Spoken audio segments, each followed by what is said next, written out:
you look at the players, don't you, and think, right, they must have players that can change games, that can impact games when things aren't going wrong. And they have. They've certainly got that. They've got the likes of Cavani that came off the bench there, who his movement just is absolutely up there with the greatest, well, the best in the world in my eyes. I think he's unbelievable when crosses are coming in.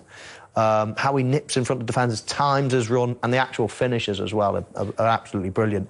But you can only think it's, you know, apart from their players that can change games, you can only think it's a mindset thing. Are they slow in getting into their rhythm in games? Do they grind teams down? Are they fitter than other teams? All these things enter your head, but that can't be a coincidence. Coming back in 10 games from behind to win is a staggering number, and it's virtually half of their points for the season. Certainly is. OK, so we are 2 down, still 2 to come this Premier League Sunday.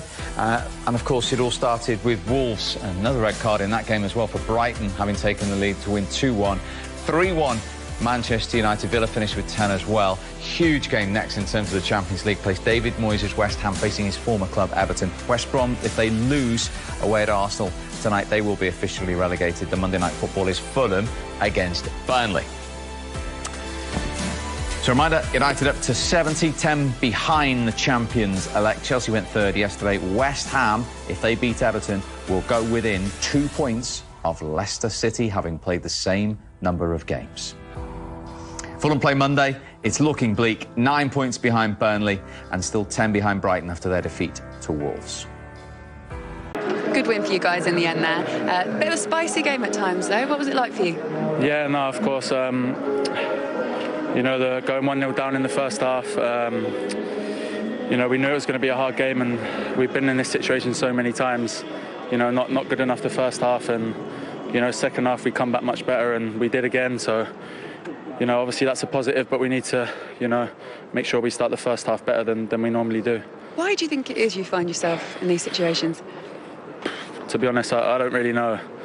Maybe we're not ready for the game or what, but, you know, we've got the quality, so we need to step up in the first half, because, you know, we can't keep counting on the second half performances and, you know, coming back from goals down. But we did it again, and now we just need to keep going. What is it Ollie says to you at half-time?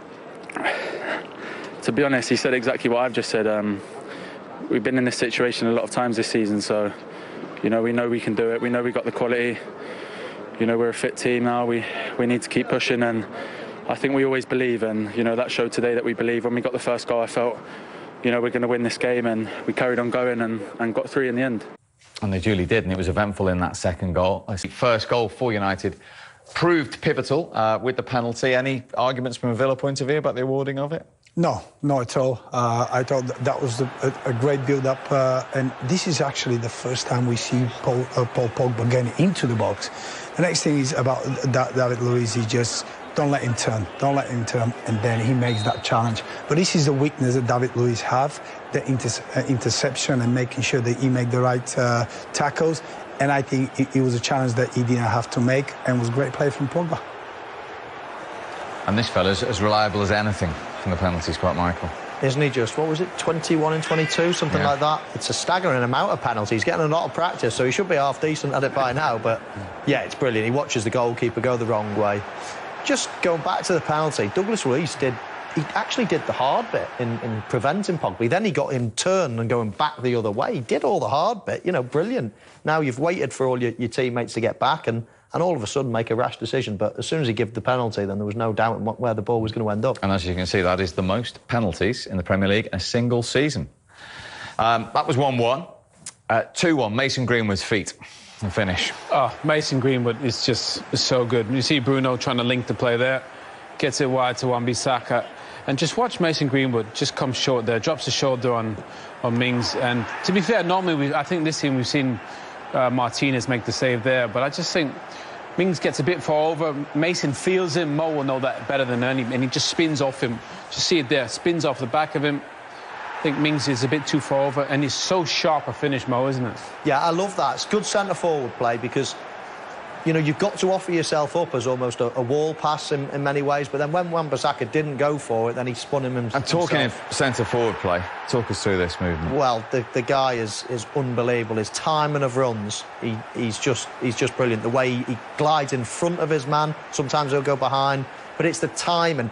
And, do you know, sometimes he makes the finish much harder than it is, because he always nicks in front of the man.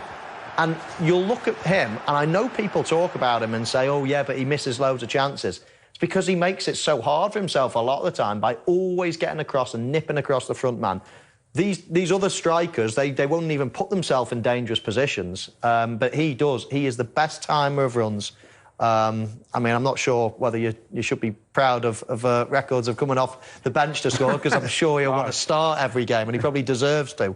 But talk about timing. If any kid is out there watching centre-forward play, I mean, put it that way, in the first half, that would never have happened. Marcus Rashford, very, very good player, but he just can't, he couldn't make that type of run. He's a wide player running in, and in the first half, he was a central player running out all the time.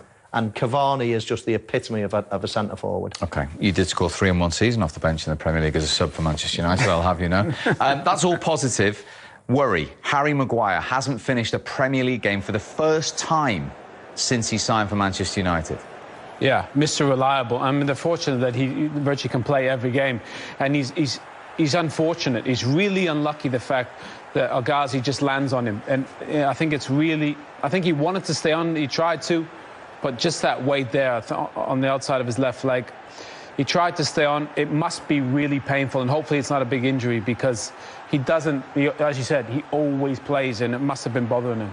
OK, so Manchester United, and indeed probably England, will lost with that and Harry Maguire. Aston Villa, Stillian, ended with 10 men. Ollie Watkins, what was your reading of this? At the start, I thought it was a penalty, but when we looked at it from a few angles, I can see... It's the first yellow? Yes, I can see that. It's a straight yellow, that's not a problem, no. But here, this is where the problem is. The referee have a great view. He made the straight decision. He didn't have to even wait, because he saw that the goalkeeper is pulling... He tried to pull away from that tackle. And what is Ollie Watkins doing? He's going down too early. You have to time that. You have to make sure... I've been there. I've been booked a few times, but what I've learned is about you have to time it. In a situation like that, you have to time it. Yes, you're there, you're making the right run, time it well. He was going down too early. That's why I think the referee decided that it was a second yellow. I've been there too, so I agree with him. Funny enough, I wasn't going to bring that up. I might not have admitted it until he did. Yeah, you know a tackle's coming, but you've almost got to make it look authentic. You can't be going down before the touch arrives. I think he has touched him, and I think it's a harsh second yellow, because it's, you know, Henderson's come out almost endangering his safety. So you are protecting yourself, you are starting to go down, but the problem is if it looks as if you're going down first and the referee sort of sees through it and thinks it's a dive. OK, he will be suspended for Villa's game against Everton. Owen and Michael, thank you as always. Stillian, great to see you today. Thank you for your company. It wasn't the day again.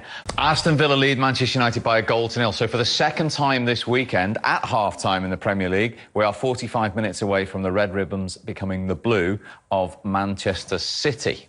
But what's happened to Manchester United? Well, I thought they started pretty good for 20 minutes, but Villa had one moment and they capitalised. I mean, so far... You have to say Stan has been right. The fact that he saw Villa finding a way to get something, and it's just McGinn. You know, he wins the ball back in a good area. Troy's been so effective, gets a bit lucky there, but it's a heck of a finish, isn't it, Mo? It is. It's a great finish. I think it could be avoided by Manchester United. However, I think Targett does really well, because here I'm thinking you better step back. You're 2 against 1 and you're going to get counter-attacked. But he was very brave. He actually pressed Greenwood, wins the ball, and all of a sudden then there's a problem for you centre midfielders to explain. A huge problem, and we discussed it earlier, me and Owen, regarding the communication about Fred. He's in a position where you don't have the right to play that ball, but if you play that ball, can McTominay give you an extra yard? Yeah, maybe just drop off 1 yard, yeah, then he can clear. But again, he's weak standing in that challenge there. Credit Villa, they win it back, and then just a bit of quality from Troy, a heck of a finish, no chance for Dean Henderson, but that was their only shot on target there, and I think United would be disappointed, because it was quite avoidable. And again, all United fans are speaking about is Fred and McTominay, that double pivot. Can Paul play in there? Can they have Bruno and only have one of them? And if you're going to keep conceding goals like that, like they did against Roma and they did again today, then don't be surprised if you see Cavani come off the bench and Paul Pogba go in central midfield. That's soft. Lindelof's soft as well. Yeah. I mean, he's got to make a firm enough challenge there. But I find it fascinating, the centre-halves, because I've obviously pressed... the sitting midfield players, I've pressed the likes of yourselves before, and you can almost get... When there's two in there, too close together, you can actually mark two players with one. So I agree. I think you've got to really split yourself there. But also McGinn as well. You must know the opposition and what kind of football they play. He was that type of player who pressed and he tried to get that ball. Yeah, so that's how it stands. City champions as we stand. Where are you on the Fred McTominay debate then, in terms of Manchester United as a former midfield player? Do they need them both all the time? No, I think they need only one of them. I don't think they need both. I would say Fred. I think he's improved quite a lot on his position because he kept it simple. But there was just lack of communication. It's something that McTominay could have said, clear it, get it away, and then he won't put himself. But if I have to choose, I'll choose Fred. And probably Pogba. We haven't seen much of him as well. If he play more deeper role, he get involved more. So his short and long passing range become more valuable rather than position where he plays today. This is a great debate that we've had on this show, isn't it? And I know every Manchester United fan around the world would agree with you. Get Pogba in alongside one sitting midfield player. Then you can get an extra body going forward, the likes of Cavani, and you can put Fernandes in behind with the two normal wide players. However, as it is, you have to put Cavani on the bench because you don't trust Pogba in the middle as a sitting midfield, so you have to then stick him out wide. It's a conundrum, and whenever they play against a very, very good side, he goes back to basics. He goes back to thinking, no, I need those two protective midfield players. When he's playing an average team at home, he'll go and play all his stars because he lets the shackles off, but I don't think he totally trusts Pogba in that role as a centre midfield player alongside one of them. So what about the second half now? Pep Guardiola's got the bottle of champagne wherever he's watching it in the fridge. It's cooling.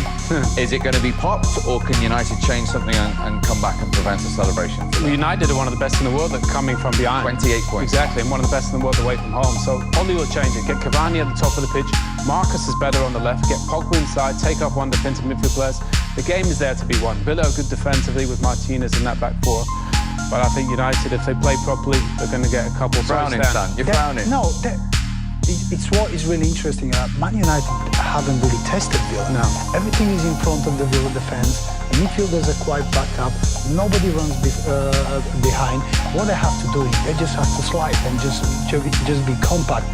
Maybe bring in Cavani, that will give a different option because he's mobile, he likes to run away from defenders, and he also can bring others around. With Rashford, he's not in the box. He's everywhere by the box.